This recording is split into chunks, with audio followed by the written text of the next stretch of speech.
Hello everyone, welcome to Skeptic She, or welcome back. My name is Lauren. Today we are reading another issue of Scientology's Impact magazine. Let's do this.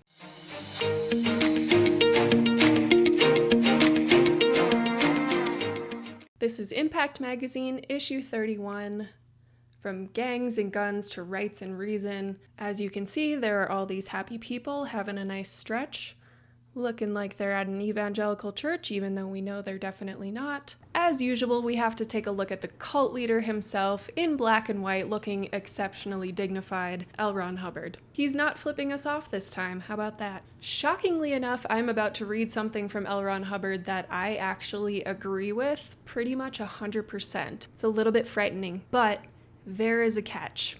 You'll see. This is a piece from Freedom, pretty sure it's a magazine, from March 19th, 1969. Riots are not always caused by economic deprivation. The bulk of American riots are caused by injustice. The little fellow doesn't have $100,000 to fight the unjust actions of those in power. Until there's justice for the little people, not just for the rich, there will be riots, and these riots can easily swell into complete raw red revolution. So he basically says the same thing through this whole passage, so I'm not going to read the whole thing, but I do agree with him for the most part that, the little fellow can't get justice nearly as easily as someone who just has a 6-figure income or 7-figure income lying around. He concludes with, "Injustice is not something in which any man with power should ever trade. It is not just a sin, it is suicide." So like I said, I agree with the basic ideas that LRH is putting forth here, shockingly enough, but that does not make up for Scientology's rampant white saviorism, as I've talked about in some previous episodes of this series, nor does it make up for them taking advantage of disadvantaged and vulnerable people in general. And speaking of white saviorism, as I just turned the page, check this out.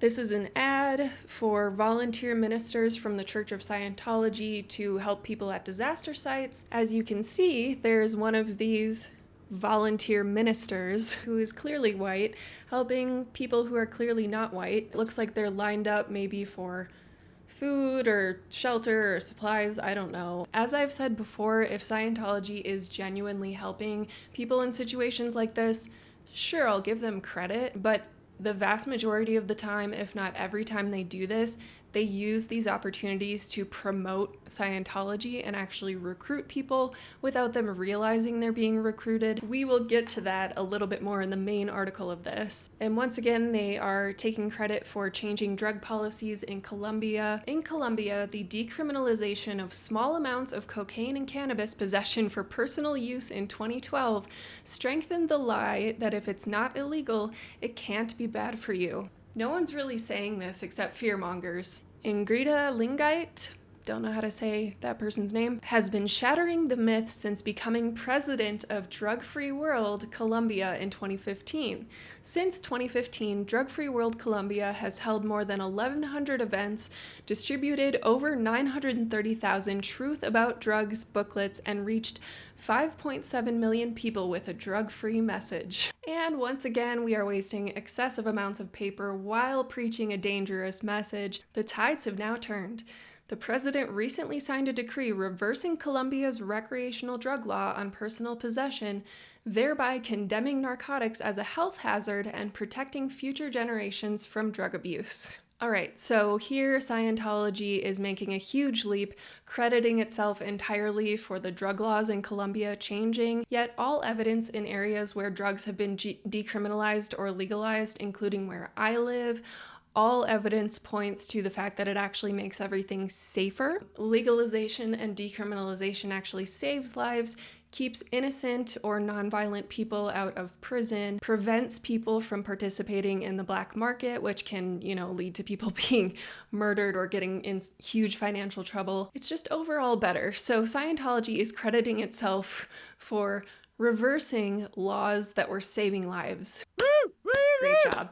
And then another article on this page called Combating Crime says it's the headquarters of NATO and the seat of the European Union, but Brussels is also known for a high rate of street crime, especially pickpocketing in busy tourist spots. To help address this issue across the city's highly diverse communities, the Way to Happiness Brussels began a citywide distribution of the booklet in French, Dutch, and Arabic. Door by door and street by street, the team of volunteers placed booklets into mailboxes all over Brussels. Those poor people. They also enlisted the help of retailers and store owners, with no coercion, I'm sure. With a network of 1,400 businesses providing copies to their customers and volunteers distributing more than 45,000 booklets across a 65 square mile grid, headlines proclaimed a 23% drop in misdemeanors and felonies in the city, marking a 14-year low. So again, they're making this huge leap to, hey, look at all this paper we wasted and shoved into people's mailboxes and forced businesses to give out, only to say, hey, suddenly, just like that, because of us, wonderful, amazing Scientologists that we are, we caused this 23% drop in misdemeanors and felonies. So here again, they are taking credit where they are not owed it, they are wasting paper, and they're being white saviors. All right, now we have reached the feature article about Travis Ellis, dressed in a button-up shirt with what looks like some lobster and chili dogs and rubber ducky shorts.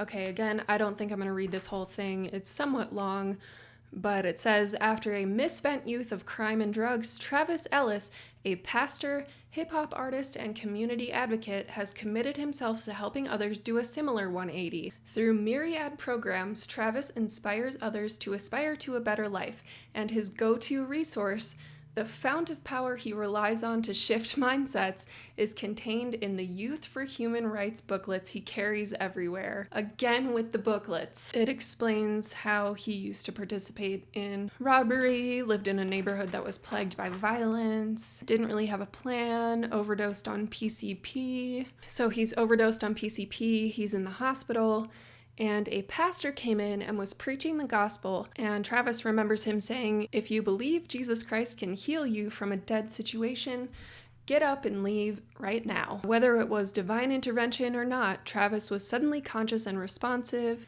Either this was the power of persuasion or he was already getting better and didn't admit it. This wasn't divine intervention. Divine intervention is not real. So 1, 2, skip a few, he gets his bachelor's degree in criminology and becomes an ordained minister. And then it talks about how he reaches out to at-risk kids and citizens returning home after prison. Specifically, he does that through innovative programs such as Living Classrooms, which provides vocational and other life skills to teenagers who are already involved with the criminal justice system. The Youth for Human Rights materials are an integral part of the curriculum. Millionaire Manners Academy, another program Travis delivers, aims to hone the social and leadership skills of at-risk youth. It too relies on human rights education, and Youth for Human Rights materials are also a cornerstone of Yay Me, which is committed to transforming youngsters and their families through education, building their self-respect and respect for others. So I don't know why it took me so long to fully conceptualize this. As you may have seen in some of my previous videos where I'm reading Scientology magazines, I'm like, wait a second, is this program that they're making such a big deal out of in this article actually a Scientology program? Or are they just saying that a Scientologist created these programs and they're unrelated? Long story short, I think I've figured out that Scientology is strategically blending their program titles with unrelated program titles, and if any little bit of their literature has to do with other programs, and they'll weave those names in with their own program names to make it seem like it's all them. All right, so this was the part that really pissed me off. Towards the end here, it says, since 2015, Travis and his team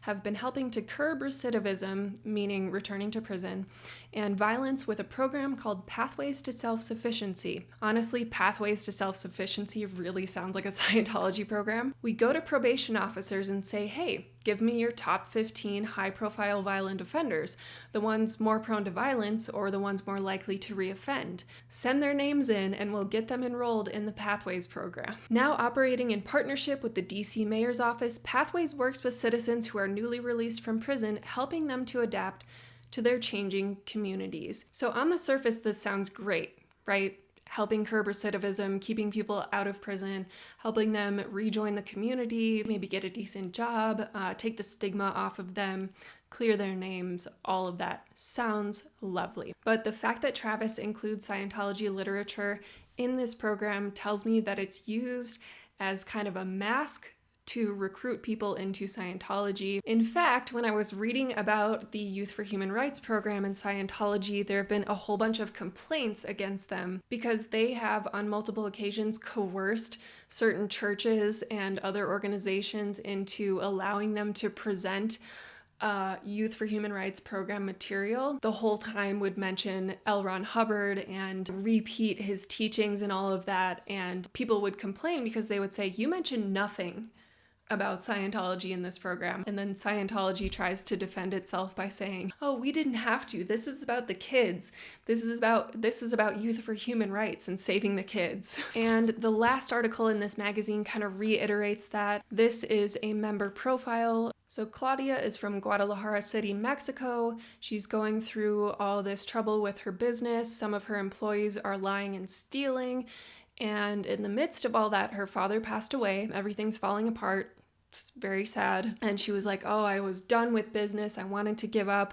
But instead of quitting, Claudia, poor Claudia, headed aboard the Free Winds, a Scientology religious retreat and humanitarian ship that delivers courses, conventions, and spiritual counseling. There she completed Competence and Leadership, a 2-week course that gave her the necessary tools to regain control of her life. Her ascent up the bridge has also rekindled her desire to make a difference in the world. That prompted her to become a lifetime member of the IAS.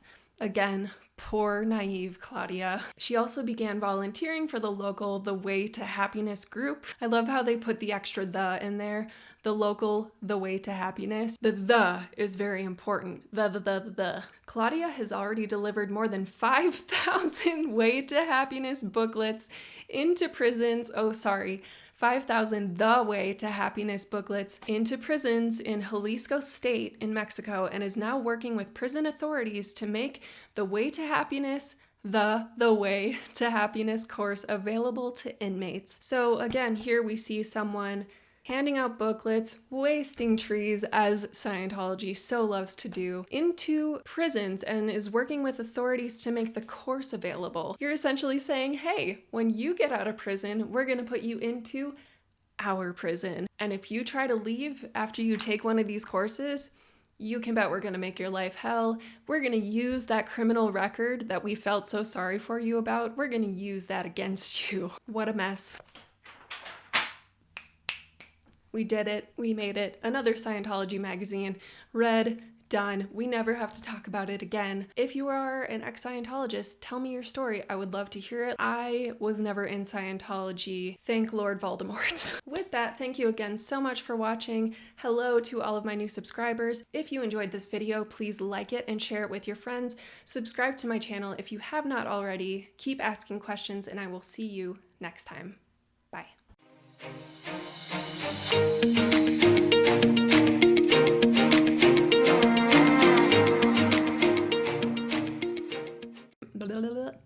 I can't talk today.